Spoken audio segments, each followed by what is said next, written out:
Gentlemen, boys and girls, children of all ages, we have our very first guest on this show, and I am happy to welcome in Jeff Howe from The Athletic. He's a gentleman. He's a scholar. He knows what he's talking about when it comes to football, as all of you know.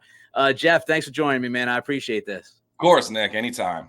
Well, as luck would have it, Jeff, a lot of news happened this morning. On the day that I scheduled to have you, it just works out for us. We have a lot of stuff to talk about regarding the Patriots, and I'm not even touching yet the Dallas disaster. Let's start with J.C. Jackson, though. Trade is made, a couple of late-round picks in 2025. Chargers eat most of that money. Just your thoughts on the deal that they made this morning for J.C. It's something that they'd been monitoring for a couple of weeks since things were obviously starting to spiral out of control with Jackson and the Chargers, and getting the sense that the Chargers might be willing to move on. Earlier in the process, obviously, the Patriots were wondering if the Chargers were ultimately going to release Jackson. So they were kind of being patient, but then losing Christian Gonzalez in Dallas and having the suspicion shortly thereafter the game that this was going to be a long-term injury, the Patriots started kicking the tires on the situation. And the late-round pick swap is more of a formality than anything. I think the key piece here is the fact that the Chargers were willing to eat a good chunk of that money. And now the Patriots are in a spot where, the initial reaction I've seen on Twitter, I totally understand. It's like, well, why, just tank, go after one of those quarterbacks. Totally get that from the fan side of it. But if you're Bill Belichick, you have to be competitive over the next 13 weeks. Yeah, I agree with that. They're not going to just let this ship sink. It's not going to happen. RKK is not going to let it happen. And Belichick certainly won't let it happen when his season, his career might be on the line here, which we'll get to a little bit later. I'll have my thoughts on the J.C. Jackson thing later on in the pod. I don't want to bore Jeff or keep him too long. So let's jump to Gonzalez. You mentioned him, Jeff. Christian Gonzalez out for the year. Matthew Judon, torn bicep surgery, as far as we know, is happening today. He's likely done as well. Confidence level in this defense regarding their ability to be able to handle these two injuries and those two guys being out. There's only so much that they're going to be able to do without Judon, clearly their best player, and Gonzalez very quickly became probably one of their 3 or 4 best defensive players. So, that's tough. And then you've already got a lack of depth in the secondary just because of other injuries elsewhere. So this was a team that, unless all of a sudden Bill O'Brien and Mac Jones find some sort of offensive explosion, which I think everybody rightfully was a little more optimistic was going to happen about a month ago. And now with 4 games of tape and what we've seen, probably a little hesitance to believe that something like that is imminent. Right. So this is a team that was, if they were going to do anything, if they were going to reach their potential of maybe 10 wins, give or take there, they were going to have to win a lot of grinded out types of games. And it's going to be very difficult to do that without Judon and Gonzalez. Yeah, look, we're watching a team that it seems like they're going to win some rock fights. And I think on Sunday against the Saints, I'm going to get into it a little bit later here in the week on the pod. But Saints defense is pretty tough. Jeff Howe with us from The Athletic. First guest ever here on the show. Much appreciate his time. Let's jump to Taekwon Thornton, Jeff. Kind of an interesting name, obviously. He has not met expectations through the first year plus, but he has an opportunity to return this week. How much can he actually help this offense? That's one where you got to believe it when you see it.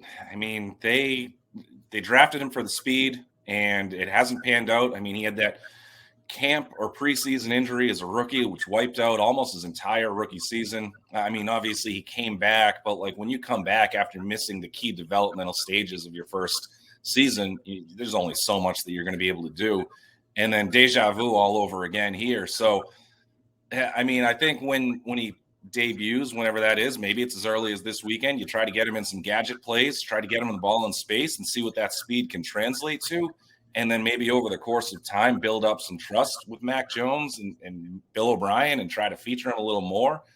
But I'm skeptical. It's tough to replace experience with a quarterback. And not that Mac Jones is the most experienced quarterback or anything like that, but he's used to throwing to Kendrick Bourne and Devontae Parker and even the younger guys. Pop Douglas. So and then you've got a couple tight ends who are going to stand in the way of some targets too. So realistically, I don't know what the ceiling really is, but you just want to see. If you're the Patriots, you'd like to see anything that will allow. Yes, something, anything. So, just some life from the guy would be fantastic without him exploding his shoulder or his clavicle. The question too is like the one thing that I'm thinking about is you got to take somebody off the field, right? They're not going to have all their receivers out there. Booty's already inactive. Who do you take off the field? Is it going to be Pop Douglas? He played 18 snaps last week, but he's the only guy that has shown any kind of juice after catching the football. Is Belichick going to actually sit down one of Parker or Juju? I don't necessarily see that happening. So I think it's, the other part of that question is who's going to sit and how many snaps will Thornton play? It's all going to be very fascinating to watch play out because Belichick wants to prove people wrong on Thornton and tell people, yeah, you've been talking about George Pickens and think I screwed up. Well, I'm gonna prove you wrong. You just mentioned Mac Jones, Jeff. We all know. I mean, Sunday was abominable. It's just awful, just atrocious, horrific, whatever word you want to use. You're the journalist. You're the writer. But how long of a leash does Mac have? You think if Belichick's sitting down, is he saying to himself, "Man, one or two more shaky weeks, this guy's done," or is it we're gonna just ride this roller coaster as long as it might go? Well, without doing a disservice to Sunday and allowing Sunday to overshadow the first 3 weeks, again, there's asterisks all over this. There's contingencies, whatever you want to like. The turnovers in general are inexcusable. Right. So you can't really just remove those from the equation. But Jones did have more good moments than bad in the first 3 weeks. Now, agree with you. Yeah. Sunday was awful. I mean, Sunday. Some of the mistakes that he made were going against every bit of coaching that he's had since high school. This isn't just Belichick saying, hey, don't throw it across your body twice in one series. Every coach has probably told him and every other starting quarterback from the NFL down to Foxborough High for decades. So it was just uncharacteristically bad. Pressing, obviously, in a tough environment, knowing that you got to make some plays in order to keep up with that Dallas high-octane attack, which, as you saw, can score just as easily on defense as they can on offense. In terms of the leash, I mean, they showed us – I've subscribed to this theory. Actions are how I believe, teams view certain players. And the Patriots showed how they viewed Bailey Zappi at the end of August when they released him and exposed him to waivers to the point where they had no other backup quarterbacks on the roster. And they were going through – a myriad of names who were not overly impressive in order to come in and potentially take on that backup role. Matt Corral had it for a week-ish, sort of. I mean, he was the backup on the active roster, not in theory. But anyway, and then the rest of the league told you what they thought of Bailey Zappi by not putting in a claim on him. So yeah. This isn't a situation where I think all of a sudden they're thinking, okay, Bailey Zappi is getting a little closer. I don't buy that. But, I mean, if Mac Jones, let's say the wheels completely fall off and Zappi starts to actually catch him in practice, then it would get to a point where a decision might be a little more difficult for them to make or easier for them to make. But I think they're quite a ways away from something like that. Yeah, I'm with you. I mean, I know as soon as I do this, there are people that freak out. They lose their minds. They run around the house in a panic. I'm not comparing Brady and Mac Jones. I've said this multiple times on this podcast. If I ever, and Jeff, you're with me here today, so maybe you'll be with the guy that can help with it. If I ever enter the room and try to tell you that Mac is Brady or Brady is Mac in any kind of way, call somebody, I need help, I'm delusional. Nobody believes that. But the point is, and Jeff, you've seen a lot of football, man, and I don't want to sound like everybody is ignorant or whatever, but you and I have seen lots of football, right? I had the opportunity to do some national work for ESPN on the radio. I did pretty much a national show in Virginia Beach for 8 years. I own a sports bar in Virginia Beach, Tailgate Sports Pub, if you want to check it out, if you're down there in that area. So I've had a chance to watch. I was down there this summer. I can't believe that slipped my mind. Sorry. Come on, man. I'm sorry. Here I'm repping my favorite sports bar's hat right now, Shoppers Cafe in Waltham. But I wish I added that to the list when I was down there. I'm disgusted in you. But I've watched I watched a lot of football. You've watched a lot of football. And look, awful games happen to every quarterback in the league. Mahomes wasn't good on Sunday night. He was bad against the Jets. He had 2 good runs that helped them save that game, right? But he turned the football over. Josh Allen, week 1 against the Jets. I mean, it's funny. Think about Josh Allen. And again, I'm not telling you Mac is Josh Allen, but Josh Allen's first game of the year against the Jets on national television, Monday Night Football, was a debacle. It was Mac's game times like 10. He turned the ball over 4 or 5 times. And now 3 weeks later, I'm listening to people tell me he's the MVP. So like the bad games happen. And we saw Brady, man. Like I don't know if and I understand that Brady is the greatest of all time, best that's ever done it. There's absolutely zero doubt about that. I love Brady. We all love Brady. But do we forget that Brady had games like that? He did. Do we forget? I talked about it on the pod earlier this week, 2014 against Kansas City. 159 yards passing, 2 picks, one of them a pick 6, a strip sack. He was taken out of the game. Jimmy Garoppolo came in. They got beat 41-14. Brady had 4 or 5 games in his career, maybe even more than that, of 4 interceptions in a single game. Brady saw ghosts a lot. You remember where Brady would get pressure in the middle in like the first quarter, and the rest of the game he's ducking and dodging and diving when nobody's around. Like, am I crazy, or does this stuff happen to pretty much every quarterback, especially when the pressure rates? And this is not to excuse his decision-making. Mac's decision-making was awful. He's to blame for that game. I've said that as well. But we see these things happen to quarterbacks, Jeff, is my point, especially when they have a ton of pressure like Mac faced throughout this season so far.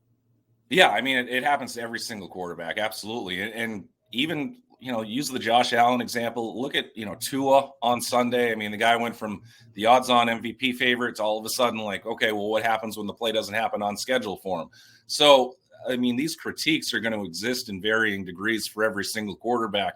The big thing really, and this is going to be true for Mac as it is for everybody else, you need to play with confidence. And in order to have that confidence, sometimes it's, okay, I need to be able to trust the offensive line is going to do the right thing. Sometimes I need to trust that the coaches have put me in the best situation. Sometimes I need to trust in myself to make that throw against this coverage and that I did enough work studying tape or whatever. And these are generalized statements. I'm not saying they're all true to Mac. I mean, we know the offensive line stuff is, and the coaching was last year, certainly. I mean, one thing that sticks out with me was last year when I spoke to Trevor Lawrence for a feature story, is that he said after that Urban Meyer season, he had to completely rebuild his confidence going into that first year with Doug Peterson. And you're talking about a guy who literally in the 8th grade was viewed as like a generational quarterback prospect, somebody who has won a ton of games at a lot of different levels and has had all this success individually and as a team, and has one really bad year. And now he's like, okay, I don't want to like over dramatize it, but like I basically got to rebuild the confidence from the ground up.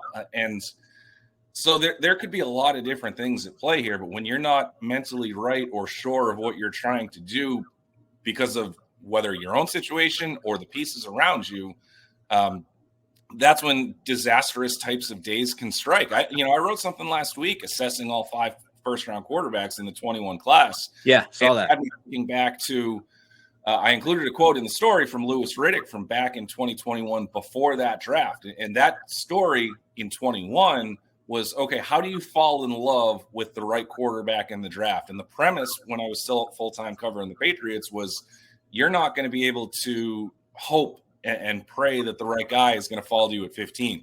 If you love, at the time, I know it's going to sound silly now, but like if you love Trey Lance, if you love Justin Fields, how much are you willing to trade to move up to get him? So that was kind of the premise of that story. But then there were other layers. And Louis Riddick brought up the best part of that story was like, he called it the quarterback graveyard. And it's littered with so many guys who everybody on the outside wants to label a bust. And they want to take shots at that specific quarterback while also absolving the team and the situation around them for the situations that they were put in. I mean, you look at the amount of quarterbacks that you want to call busts, like Jamarcus Russell would have busted anywhere. Right. But how many times has a guy gone to a bad situation in Cleveland or in past regimes with the Jets that were not built to win at the time and got thrust into a situation, Trevor Lawrence with Urban Meyer. I mean, nobody would have played well with Urban Meyer 2 years ago. And last year, Mac Jones with the Patriots. And I have no idea how I've gotten so far down this rabbit hole to revisit Patricia in 2022 and all that other stuff. But if you don't have confidence because of the situations around you, it's impossible to play that position at a high enough level. I can't agree with you more, man. And Justin Fields last year, at the end of the year last season, Justin Fields after that Patriots game, everybody's saying, oh, well, now Justin Fields is figuring it out. Well, he had guys, the play calls, they utilized his legs differently. It's how you utilize talent and what you have.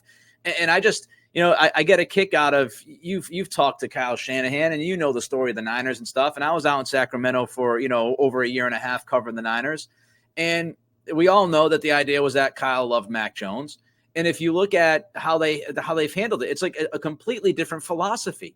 You have the new evolved kind of head coach thinking and offensive thinking with Kyle, and you have the older thinking, defensive thinking with Belichick. And if you look at Shanahan, how he handled Brock Purdy, that's exactly how he would have handled Mac Jones.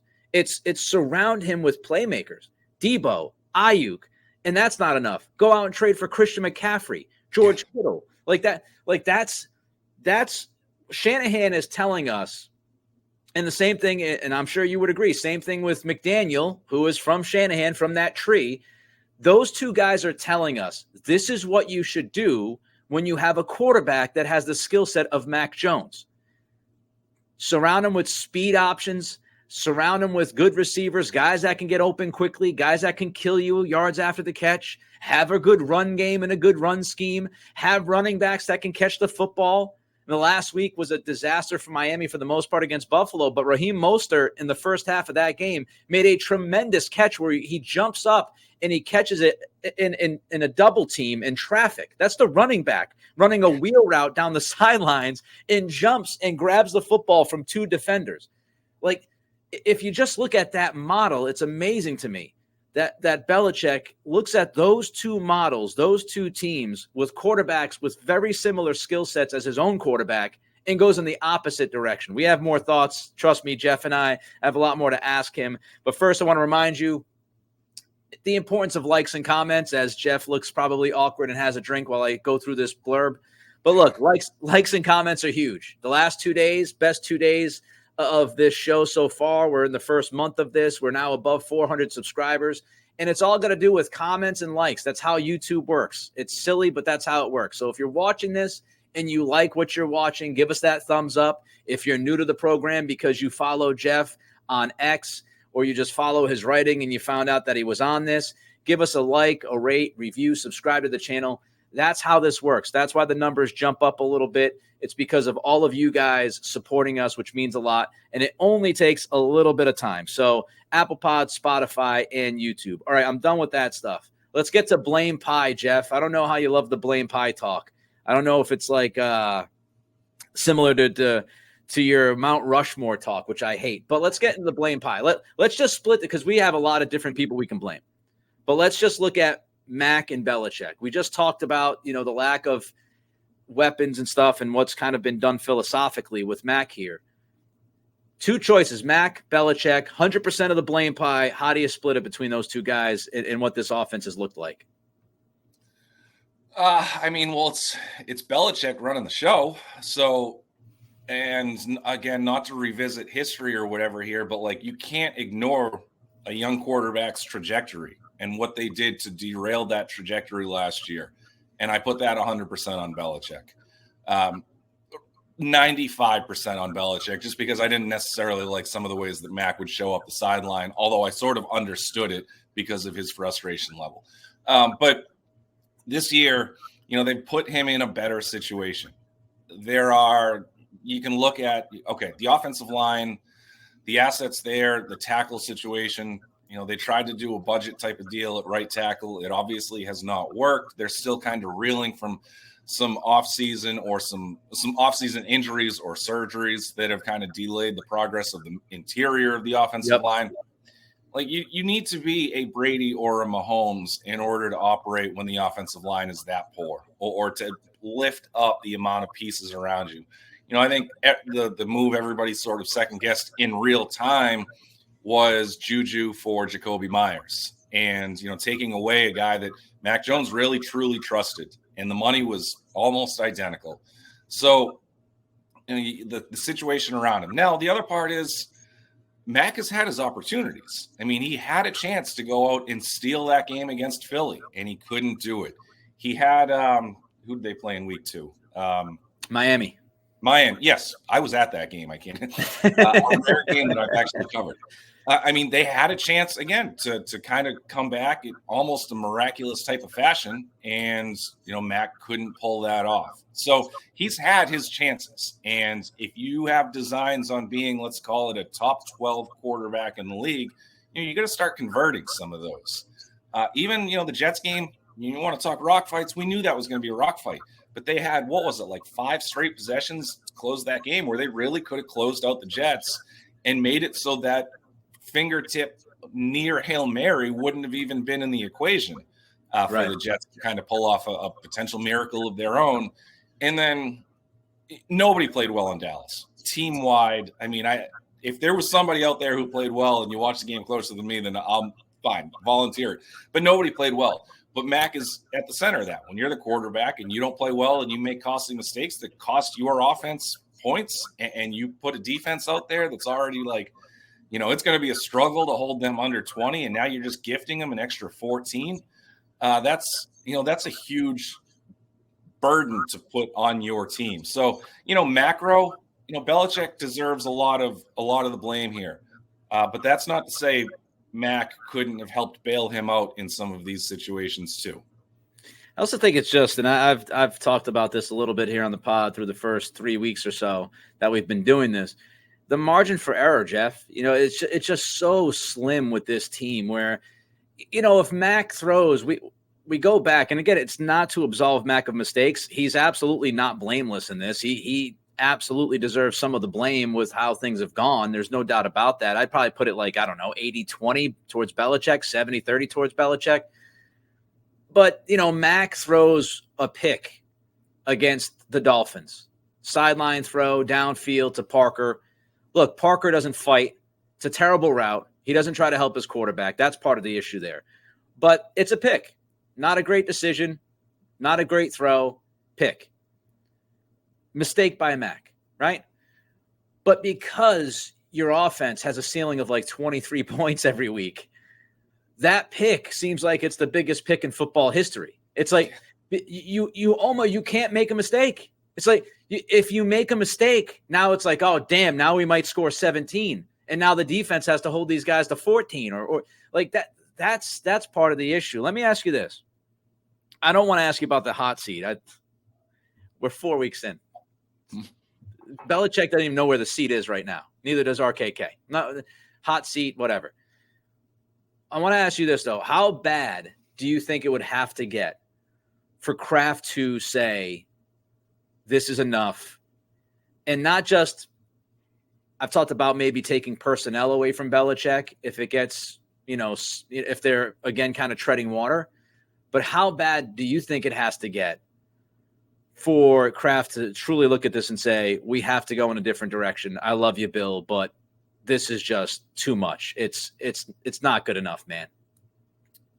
In terms of like in season, it would never happen. Belichick, you talk about like what Belichick has earned in terms of when he wants to walk away or when Kraft could ultimately come down and fire him. That Belichick, Kraft would never embarrass Belichick by firing him in season. I don't know that. Like there's no intel there. That's just my personal opinion. In terms of after the season, if they go 5-12, I think it's a better chance than not that Kraft makes a move. I mean, I think the gray area here is what happens if you win between 7 and 9 games and don't make the playoffs. Yep. Then if you're Kraft. So I've written this a handful of times over the last, year and a half or whatever. 2024, next season, is Belichick's 50th in the NFL.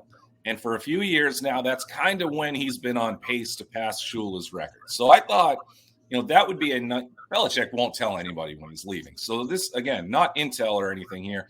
I've just thought that after 2024, if he got Shula's record or broke that wins record, that would be a clean break for him to say, you know what, I'm going to go live my best life down in Nantucket and take the boat out.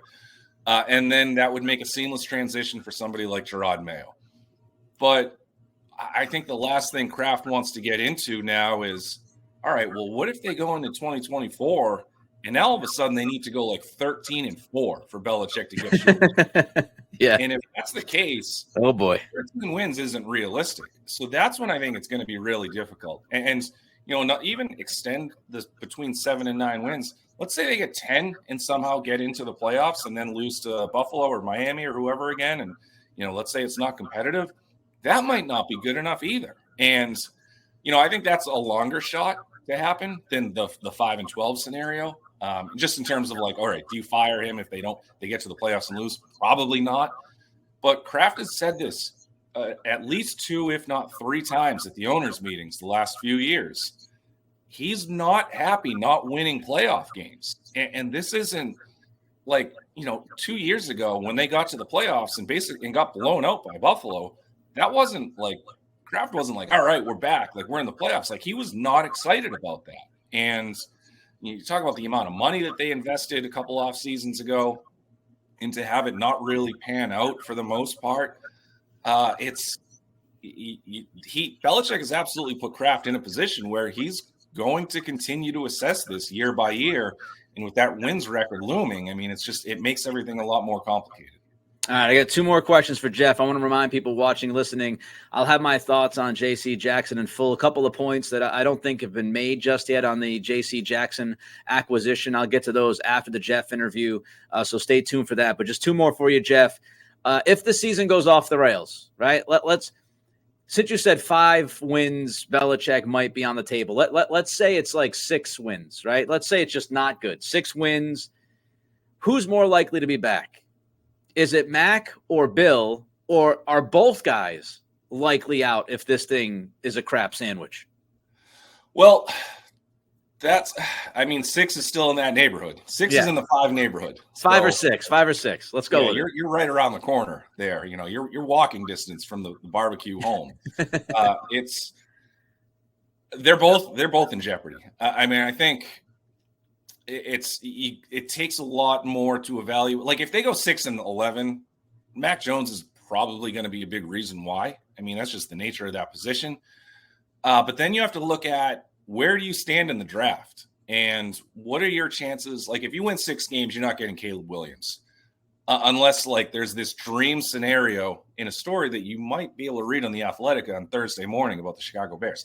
Unless there's like this dream scenario for the Patriots where Caleb Williams declares and his father says, you're not playing for the Bears, I want you to play for the Patriots. And let's say the Patriots are picking like 6th. Then all of a sudden you've got like this exclusive negotiating window. Again, dream scenario. You want to talk about long shots. That's a long shot. But if let's say, Drake May is a possibility and you're sitting there around 5th or 6th. I mean, Drake May, I spoke to somebody earlier this week and I didn't know a lot about him going into it. And I'm starting to hear more opinions like this. Drake May was just called to somebody who I trust very highly in the scouting world, a hybrid of Justin Herbert and Josh Allen. 6'4", 230. Like, you want a prototypical quarterback that you got playing in the Northeast when the weather gets cold and you need a guy with a huge arm. I mean, Drake May has New England written all over him from that standpoint. So if you can all of a sudden get yourself into position where you can trade for that 2nd pick with the Bears, again, assuming the Bears go 1-2 or whatever it is, if you can move up and get May, I don't care how well Mac Jones plays. You probably make him expendable because I think May has a chance to be a really special type of quarterback. So, that's part of the factor. And, it could be a total gut job where you just kind of get rid of everybody and you hire a GM and you have the GM hire a coach and do it the more traditional way, I guess. But, there's a lot of football left. And I'm not trying to like sit on the fence there because I think I've made my feelings pretty well known. Like, if the Patriots don't deliver this season, everybody's in jeopardy. Yeah. I'm with you on that line of thought. No doubt. And then you get the interesting of what happens to Mayo. Is he still part of the plan? Is it best to bring in an offensive mind as a head coach like a lot of these other teams have done with young quarterbacks? And Drake May's a freak athlete. He's got some special talent, no doubt. Caleb Williams is a beast. All right, last one for you. Through a quarter of the season, how do you grade Adrian Clem and Bill O'Brien? I mean, the line's been terrible, but for the most part, maybe that's unfair. The line has not been good. I don't want to hit you with hyperbole or whatever. The line has not been good. They've had their moments. But like how much of that is realistically on Clem because they've had so many moving parts, the injuries, I don't want to give Clem some bad grade because, some of this stuff has just been truly out of his control. I mean, it's not his fault that some of these guys had off-season injuries or surgeries and just kind of taken a little while to get back. Like Onwenu, not playing like we've seen him play for the majority of his career is, that's tough. I mean, Cole Strange's development, I think he might have been nicked up if memory serves. If he's not, that's my bad. Trent Brown had the concussion, I believe it was. Yep. You've got the holes at right tackle. So I don't know how much Adrian Clem deserves in terms of the poor grade or whatever for all that stuff, because that just feels a little unfair for me. Bill O'Brien, I mean, there have been times good long stretches where you say, this looks like a professional offense. I mean, they're able to do different things and attack certain situations. But of course, you're sitting there and you're wondering, why hasn't the run game gotten going? That could be hand in hand with the injuries on the offensive line, of course. You look at, some of the other mistakes. I mean, Bill O'Brien's not telling Mac Jones to throw interceptions. So we know that. But, call it a C+/B-. But again, I like the direction they're going because there are a lot of pieces with the offensive play calling that I am intrigued by. And again, I called it a professional offense. It looks like there really is some potential. They just need to stop turning the damn ball over, especially early in the games where you make yourself one-dimensional. All right, I'll have my thoughts on J.C. Jackson and just shortly before we bid adieu to Jeff Howe. Jeff Howe, first guest on the pod, tremendous showing by him, not surprised, at The Athletic. You all follow him by now, I'm sure. You all read him by now. I certainly do. Does some great work. We are scheduled at some point, I think, to have a beer, and now Jeff owes me that first beer since he blew off my bar when he went down to Virginia Beach. But Jeff, I feel terrible. I really it's all do. good, man. It's all good. Jeff, thanks for joining us, man, and hopefully we do this again soon. Thank you. Absolutely, man. Anytime you need. All right, thanks again to Jeff Howe, who did some great work there in that interview with us. Pleasure to have him as the first guest here on the Nick Cattle Show. All right, some quick thoughts before I say goodbye about J.C. Jackson, that acquisition. To me, it's a no-brainer trade. No-brainer trade. Of course, we have to wonder how healthy he is. He just spoke with the media last week and said that he wasn't 100%. How healthy is he? He's coming off of that patella surgery. He's had some other issues as well. So how healthy is he? Is he 80%, 90%, 70%? We'll have to wait and see. But there are several reasons why I like this trade and why I love the attempt here, right? I don't know if I love the trade because I need to see how healthy he is, but at least I love the idea going in to make this trade. Cornerback is your most desperate need at this point. It really is. And as down on the offense as I have been and as bad as it's been to watch that offense, and we all know the wide receivers are not supremely talented. They don't have a true number one. We've been through that. But this team doesn't have right now its 4 top corners. Think about that. Christian Gonzalez, we found out earlier, as Jeff and I talked about, he's done for the year. Torn labrum, dislocated shoulder, he's donezo. Jonathan Jones has not played in 3-4 weeks. Jack Jones, eligible to come off of IR. Sounds like he might not come off of IR this week. So you're dealing with just injury after injury after injury. Marcus Jones out as well with injury, pretty much done for the year. You're down your top 4 corners. You're looking at walking into this game against the Saints with Sean Wade, maybe Jalen Mills if you move him back to corner, and Miles Bryant. You're desperate. You're thirsty for a cornerback. It had to be made. And if you can go out and get a guy, 0 risk, a late pick in 2025, The Chargers are eating most of the money. You're on the books for like $2 million for Jackson this year, so you're not paying him much of anything. You didn't have to give really anything up. So you take the swing on a guy who knows the scheme, has had past success in that scheme, was tremendous here in New England. I mean, even if J.C. Jackson is 75% of what he was the last time he was here in New England, he is still a better option than what you have on the roster right now. I mean, 75-80% of J.C. Jackson, of what we saw from him in New England, that's better than Sean Wade. That's better than Miles Bryant. That's better than Jalen Mills. You don't need him to be 100%. If he's 80%, he's an immediate upgrade. So zero risk. And I know some people will say, well, he hasn't been good since he left New England. How many times have we seen that movie? I don't need to go through the names. There have been a ton of former Patriots who go somewhere else, don't play well, come back and play well. Time and again. We've seen it over and over. You get a guy who is motivated.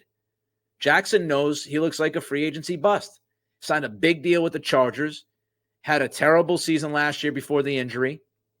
Was a healthy scratch last week. Didn't fit within that program. And he wants to prove to the world that he is still a good corner. He has pride, I'm sure. I'm sure he's a competitive guy. That's how you get to be as good as he was from where he came from. So I think you get a guy who's got a chip on his shoulder. And as far as the legal stuff, look, it was a failure to appear in court. Don't think it's going to be a big deal. I don't think that's going to hold him from coming on and playing here and getting onto the field. That's not that big of a deal. I don't think it's going to cause much of an issue. Jack Jones's legal issue was much, much bigger than the legal issue that JC has right now. So I don't think that plays much at all into this deal and how it could impact it. And really, here's another thing I like the idea, because when a trade like this happens, we all think about right now. But I also like this move for 2024. Because let's say if J.C. Jackson does give you 80% of what he was, and let's say he is an upgrade over what you're dealing with right now without your top four corners. Let's say he's an upgrade over Jack Jones. Who knows, right? You bring him back. And so now in 2024, your cornerback room is Christian Gonzalez, Jonathan Jones, J.C. Jackson, Jack Jones, if he can take care of himself, and Marcus Jones. That is a deep, talented, formidable cornerback room. Think about how deep that is and think about how good that could be. What is the potential? What is the ceiling of that group? So this sets you up for 2024. It also is Jack Jones insurance. We don't know what's going to happen with Jack. Off the field issues throughout his college career. Has had multiple issues off the field now with the Patriots. We have no clue if Jack Jones is going to be dependable at any point. I would not put my trust in him. I would hope for the best. I would hope that he figures things out. He has talent. But if Jack Jones doesn't work and you have to say goodbye to him, now you have a contingency plan. Again, look, if J.C. Jackson is damaged goods, he's damaged goods, and none of that matters. But even if it's 80% of J.C. Jackson from what he was when he was here, you have an option B now when dealing with Jack Jones. You're not desperate to keep him. One of the reasons you could say he's still on this team is because you were desperate to keep him with cornerback depth. So this is Jack Jones insurance. One more thing people might ask, why not a receiver? Well, first of all, is one available? I don't know if there's a guy available. Is there a guy available that's better than what you have? I don't know if there's a true number one. Is Justin Jefferson available? Are you willing to give up multiple first-round picks and pay him that contract? I don't think Belichick would do that. Should he? Different conversation. I wouldn't mind it. But who's available? And what scheme are they part of? It's very difficult to bring in an offensive player and throw him in this offense and expect things to work out. So, you had an opportunity in the offseason. Brandon Cooks was available. DeAndre Hopkins was available. There were guys available during the offseason. You could have kept Jacoby Myers. So you might be stuck with the decisions you made in the offseason as far as your receiver core this year, because guys might not be available. and or you're just not comfortable with that guy being in your system. You don't think he'll pick it up. You don't think he'll make an impact the rest of this year. Now, maybe if you're looking towards 2024, all right. It sucks that Gonzo's done for the year, man. It's brutal. I'm old enough to remember when people criticized that he wasn't tackling in college. Well, he tackled last weekend, and it cost him his season. That's why I say I'm not too worried about corners being great tacklers as long as they can cover. Would you care if Christian Gonzalez was a top tackler or if he was healthy and out there defending guys and covering guys and eventually playing on an island against some of these best receivers? Yeah. Finally, thoughts Taekwon Thornton. Sounds like he's going to be back this week. I don't know if he's going to play. Again, it's a numbers game. We talked about that with Jeff, but I think he can help this offense. Even if he's not productive, like super productive, if he's not catching the football 3-4 times a week, he can still help this offense because he is that vertical threat. And just the vertical threat, that speed factor, should theoretically help things underneath in the intermediate areas, etc. All right, hopefully y'all enjoyed this podcast, the interview with Jeff Howe. Don't forget to like, rate, review, and subscribe. Again, the eyeballs mean an awful lot. The comments and the thumbs up in YouTube, it's all about the algorithm. The numbers for this podcast are popping. They're jumping up this week, and it has a lot to do with all of your support, which I appreciate, and your thumbs up and your comments and telling me how you feel about things that we talk about. So I appreciate all of you. We're back tomorrow. We start to dip into the Saints matchup. I'm sure we'll have a lot more, including maybe we'll slide in some Bruins tomorrow. That's right. I said it. We might slide in some Bruins. But until then, be good. It's the Nick Cattle Show.